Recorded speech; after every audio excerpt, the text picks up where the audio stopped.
Sumainyo ang Panginoon. At sumaiyo rin. Ang mabuting balita ng Panginoon ayon kay San Marcos. Papuri sa iyo, Panginoon. Noong panahong iyon, nakarating kay Haring Herodes ang balita tungkol kay Jesus, sapagkat bantog na ang pangalan nito. May nagsasabi, siya'y si Juan Bautista na muling binuhay, kaya nakagagawa siya ng mga himala.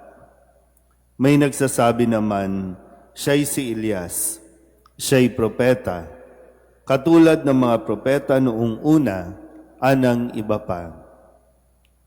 Sinabi naman ni Herodes na mabalitaan niya ito, muling nabuhay si Juan na pinapugutan ko.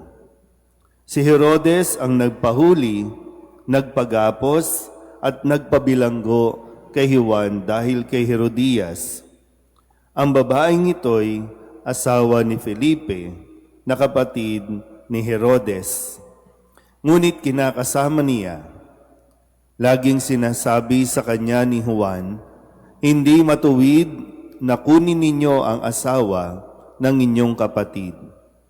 Kaya't si Herodias ay nagkimkim ng galit kay Juan. Hinangad niyang ipapatay ito, ngunit hindi niya magawa sapagkat natatakot si Herodes kay Juan. Alam niyang ito'y taong matuwid at banal, kaya't ipinagsasanggalang niya. Bagamat gustong-gusto niyang makinig kay Juan, bagamat labis siyang nababagabag sa mga sinasabi nito. Sa wakas ay nagkaroon ng pagkakataon si Herodias ng anyayahan ni Herodes sa kanyang kaarawan ang kanyang mga kagawad, mga pinuno ng hukbo at ang mga pangunahing mamamayan ng Galilea. Pumasok ang anak na babae ni Herodes at nagsayaw. Labis na nasiyahan si Herodias at ang mga panauhin, kaya't sinabi ng hari sa dalaga, hingin mo sa akin ang anumang ibig mo at ibibigay ko sa iyo.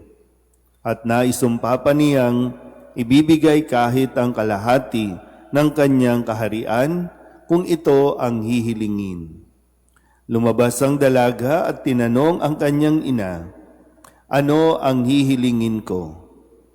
Ang ulo ni Juan Bautista, sagot ng ina.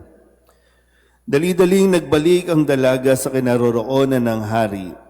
Ang ibig ko po'y ibigay ninyo sa akin ngayon din, sa isang pinggan, ang ulo ni Juan Bautista, sabi niya.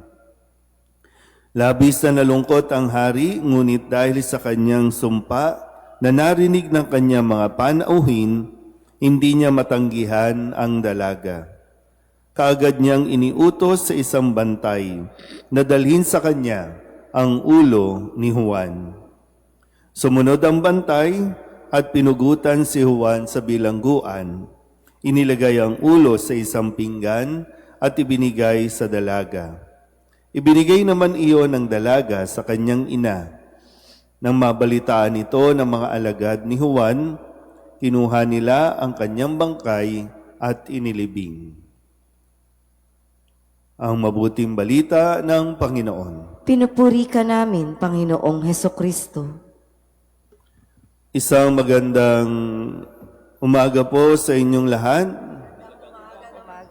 Ngayon po ay Biyernes, unang Biyernes sa buwan ng Pebrero, sa ika-4 na linggo ng karaniwang panahon at sa tulong nawa ni na San Pedro Bautista at San Pablo Miquit, mga kasamang mga martir, ay atin din pong maisabuhay hanggang kamatayan ang mga salita ng Diyos, ang pagsunod sa kautusan ng Diyos.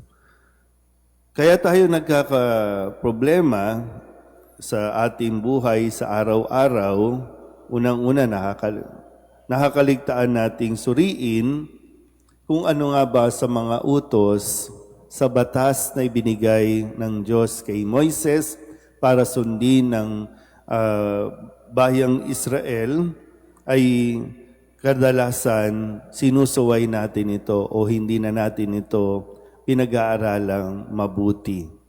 Sa panahon natin ngayon, ang mga issue natin dahil sa paglabag sa kautusan. Kaakibat na yan dahil ang pinakamataas na batas ay batas ng Diyos, hindi batas ng tao.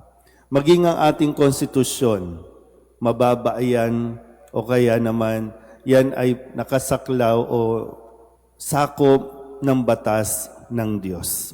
Kaya itong mga pinagdidibatihan na naman sa Kongreso, sa Senado, na sila mismo hindi magkaintindihan sa mga salitang ginagamit sa konstitusyon. Kaya lalong-lalo na pagdating sa usapin ng batas ng Diyos. Sa ating ebanghelyo, ano ba ang batas na sinasaklawan? Huwag kang makikiapid. At sino ang nakikiapid na binabanggit? Si Herodes, isang hari. Si Herodias, asawa ng kapatid ng hari. Naintindihan po ba? Pakaisipin natin mabuti, no? Kaya pinapugutan ng ulo si Juan Bautista dahil sa kanyang pagpapaalala dito sa dalawang ito, kay Herodes at kay Herodias, na mali ang kanilang ginagawa. Mali ang kanilang pagsasama. Ulitin ko po, no? Inasawa ni Herodes si Herodias na asawa ng kanyang kapatid. Di ba medyo mas matindi pa yun kasi sangkot ang pamilya. Normally, kung makikiapid ka sa kalakaran natin ngayon, hindi mo papatulan ang asawa ng kapatid mo kasi mas malaking gulo pa yan.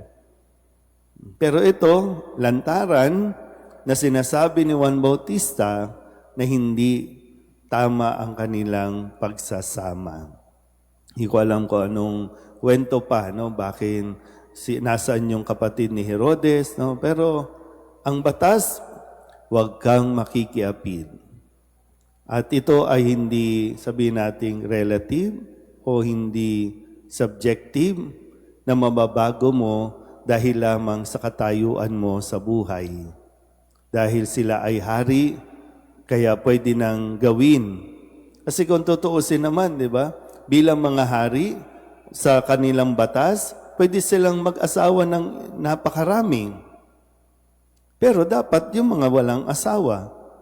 Yun ang ayon sa kanilang tradisyon, na kapag hari ka, marami kang, di ba, yung concubine na tinatawag.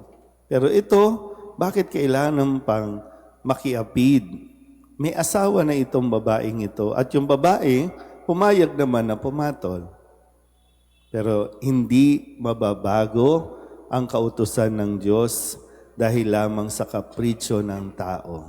Na siyang nangyayari minsan, ngayon na naririnig natin, maraming ipinaglalaban na magkaroon tayo ng divorce, napayagan na natin ito dahil sila ay sikat, sila ay makapangyarihan, sila ang nasa posisyon.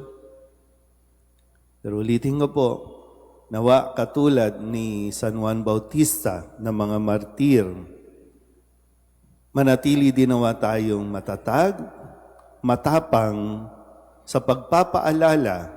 Minsan kasi yung sinasabi natin, muna tayong makialam para hindi tayo madamay. Kasi kahit hindi tayo makialam, damay talaga tayo. Apektado din talaga tayo. Akala mo lang hindi, pero apektado ang bawat isa sa atin kapag ginagalaw natin at sinusubukan nating manipulahin ang kautosang ibinigay ng Diyos. Di natin sinasabi na huhusgahan natin ang bawat isa. Kung sakali na mayroong nagsasama ng pakikiapid, wala naman sa atin bilang mga tao ang may karapatang humusga o humatol sa kanila dahil ang Diyos pa rin.